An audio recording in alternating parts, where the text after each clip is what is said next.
ölkə üzrə əmək haqqı fondu 3,3 dəfə artmışdır. Monitorinq tədbirlərimiz çərçivəsində minimum əmək haqqıdan aşağı əmək haqqı alan deməli şəxsləri müəyyən etdikdə nəzarət tədbirlərini tətbiq edirik. Vətəndaşlar şikayət etdikdə və yaxud onlar əlillik təyinatına imtina verildikdə biz onları əyani müayinələrə dəvət edirik və qəbul olunmuş qərarları bir daha yoxlayırıq.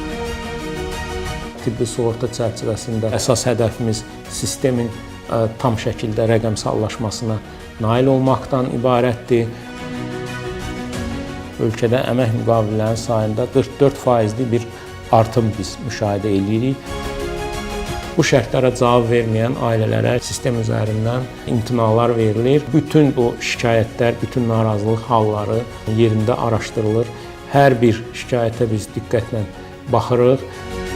Əmək haqqı və pensiyalar, işsizlik və qeyri-rəsmi məşğulluq, əlilliyin qiymətləndirilməsi və icbari tibbi sığorta sistemində tətbiq olunacaq yeniliklər, ünvanlı sosial yardım və şəhid ailələrinə dəstək tədbirləri. ARB 24 və APA-nın suallarını Əmək və Əhalinin Sosial Müdafiəsi naziri Anar Əliyev cavablandırır.